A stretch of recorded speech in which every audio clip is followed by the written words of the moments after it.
A dad that's running the line, his daughter was in goal and I gave a handball and he's run on the pitch and refused to linesman anymore, throwing the flag at me.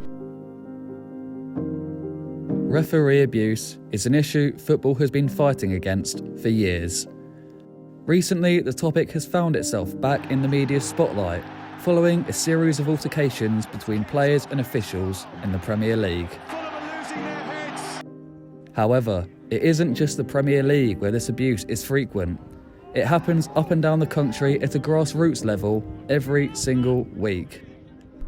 The top level referees are trained to handle the abuse that comes with the job, but the same cannot always be said for the younger ones. Some young referees simply do not have the experience to be able to deal with the constant abuse, and this can have a real impact on their mental health. Lads, I'll leave a flag down. Most young referees start off at the age of 14. Ollie was one of the many to start at this age, and he has now been refereeing for 6 years. I went to speak to Ollie to hear what his experiences were like as a teenage ref.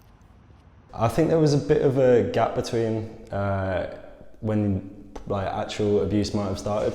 I think when they're 14, because you look a lot younger, they are almost quite easy on you, but when you get to around 16 age, that's probably when it starts to pick up and the games are a bit more important.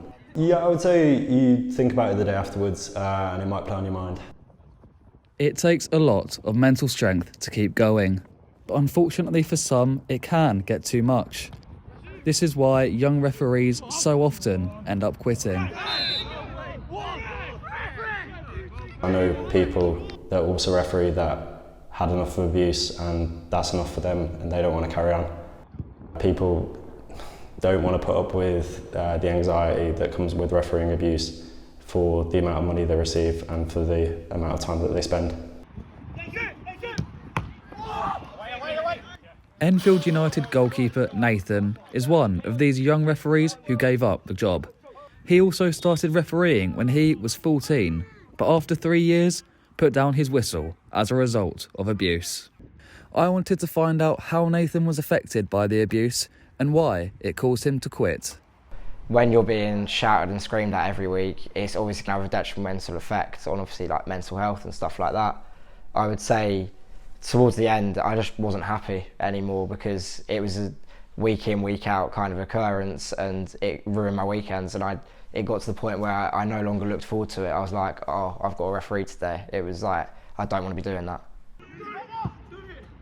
Whilst physical assaults on referees are rare and occur in only 0.01% of matches throughout a season, the verbal assaults that referees have to endure, more often than not, go unreported. One of the losing team's mum has actually come up to me at the end of the game and started shouting at me and like pointing at me and all of this stuff. I've walked off the pitch, gone to go to the car park, and she's decided it'd be a good idea to like follow me to my car, shouting at me and abusing me, and that's kind of why I stopped in the end. I contacted the FA on multiple occasions to try and find out how many reports of abuse had been made by referees this season. And despite acknowledging my many attempts, they refused to give me the number. These statistics would help people understand the severity of the situation and will be able to bring to light how important it is to protect the mental well-being of football's young referees. We see it every weekend, up and down the country. The younger referees are getting abused. It hurts me sometimes when the mum and dads are watching the game. How must the mum and dad feel when their son is getting abused? The FA need to take note that they need to get more sterner punishments out there. Set the benchmark for others to see that if you abuse a referee, you're going to get punished. I also spoke to referee and author Ben Glass, who likewise said that punishments are needed if we want to stop referee abuse. So leagues and clubs need to have a zero tolerance attitude. If you show up at the game as a spectator, you are there to cheer for your kid or be silent. You're not there to yell at the other team. You're not there to yell at the coach. You're not there to yell at the referee, okay?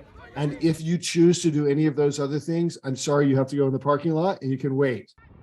There are many calling for changes to be made in grassroots football. The FA are currently trialling a new body camera initiative to try and deter people from abusing the ref. But what support is currently out there for young referees who might be struggling with their mental health? There are helplines that you can ring to talk to people. There's a actual brochure that we give out to all our members of the Referee Association, and there's numbers in there for Mind. There's always help out there. You can always ring a referee. We're one big happy family, believe it or not. You have charities like Ref Support that do a good job. They've introduced yellow armbands for young referees, which I think is a good initiative. With charities, helplines, and new initiatives, support is out there for young referees that need it. And charities like Ref Support are continuing to call for the FA to keep making changes and the Premier League to set a better example in an attempt to change the culture of grassroots football. But unfortunately, for ex-referees like Nathan, too much damage has already been done. I've got to the point where I'm happily moved on, and I don't think I would be serious about going back into it.